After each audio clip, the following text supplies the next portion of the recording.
They did well again. In Atlanta tonight, the Atlanta Braves again pulled off some magic. They beat Chicago 7-5, but the Western Division leaders, as they've done of late, had to come from behind.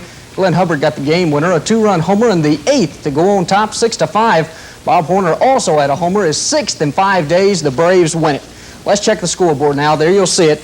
Atlanta went over Chicago 7-5. Now San Diego is trying to catch the Braves, and right now they are leading. Let's reverse that. They're leading 7-6 in the 7th. LA beat New York 4-1. Frisco beat Philadelphia 3-1. The Cardinals beat Cincinnati 6-5. Houston over Pittsburgh 6-4. In the American League, Calvin Griffith's club gets a very seldom win. They beat Detroit 5-3. Boston and KC split up a doubleheader.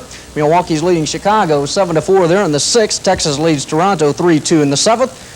A lot of coast games. Baltimore and California no score in the 2nd. The Yankees lead Seattle 1-0 in the 2nd. And Cleveland and Seattle have no score there in the 1st. And the Columbus Astros won in Knoxville tonight for the first of a 3-game series with the Blue Jays. And right now in the 10th inning, the league-leading Astros are tied with Knoxville 4-4 in the 10th inning.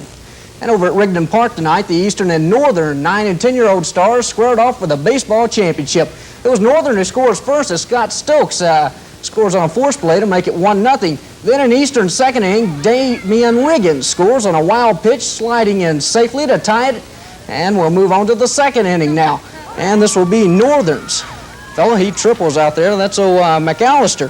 Triples, that gave Northern a 2-1 lead. Now they go on to win it in 8 innings, 11-7 the final score. Earlier in the consolation game, Pioneer beat National 6-1. And I'll be back with more sports in a moment.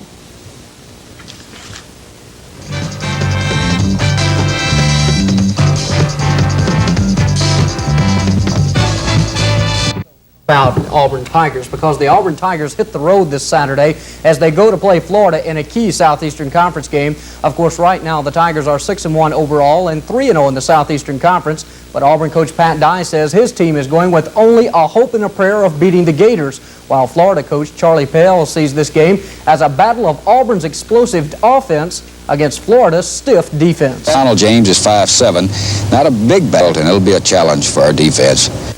Meanwhile, Alabama, Auburn, Georgia, and LSU are on the most wanted list for at least one bowl game. The Orange Bowl publishes a poster each week listing teams it's considering for the postseason game. And this week, all 4 of those teams I mentioned were listed as teams the bowl would like to have.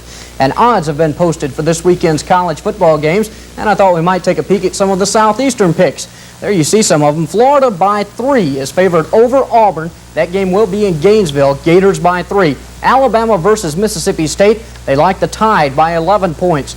Georgia is at home against Memphis State. Memphis State hasn't won all year, and the Bulldogs are favored by 28. LSU and Ole Miss, this is a key SEC battle. The Tigers of LSU are favored by 7 points, and Miami of Florida against Florida State. It's the Hurricanes of Miami favored by 4 points. And out west Saturday, there's a big Pac-10 battle as 7th-ranked Arizona State takes on 12th-ranked Southern Cal. Paul Sherry has a preview.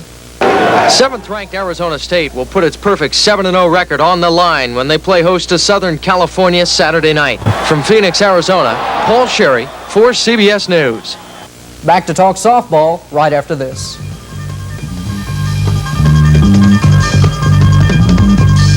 The Columbus Seniors All-Star Softball team has finished playing for this season. Last night they were eliminated from the Seniors World Series in Las Vegas. After advancing to the semifinals, Columbus lost to Sacramento 20-2, and then they were beaten by the Hawaiian Seniors 14-13. O.L. Gilstrap led the Columbus hitting attack, going 4 for 5 against Hawaii. And the Columbus Lady Cougar volleyball team was hard at work this afternoon. They're practicing for a big tournament they'll be playing in at Tuskegee Friday night. So far, the Lady Cougars are 12-22 for the season, which is being termed a rebuilding year by Coach Mary Blackman. Now, for those of you who are not that familiar with the Lady Cougars volleyball, you'll learn more about that at 11 tonight with Dan Lynn. And Jack Donlin, chief negotiator for the NFL owners, went to the Labor Relations Board in Washington today to discuss a complaint of unfair labor practices filed against NFL management a week ago. Later, after getting that out of the way, he fielded questions about the 38-day-old strike, but essentially what he had to say didn't amount to a hill of beans, so we'll just have to wait and see what happens at the talks, which are scheduled to resume on a Saturday in New York. They are still going on. No, they're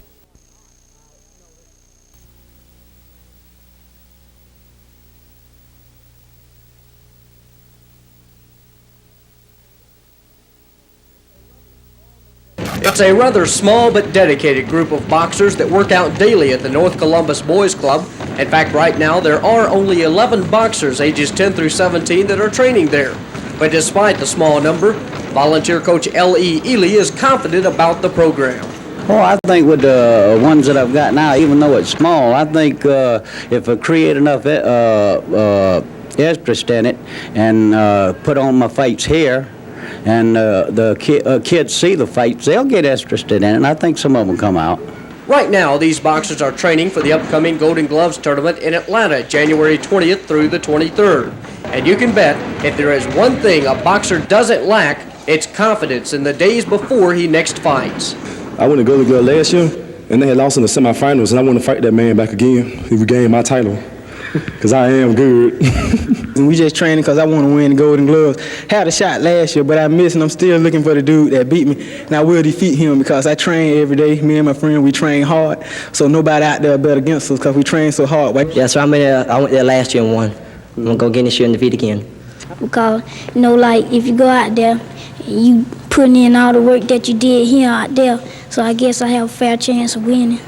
Well, who knows? With that much confidence, we just may be able to have a few champions from right here in Columbus.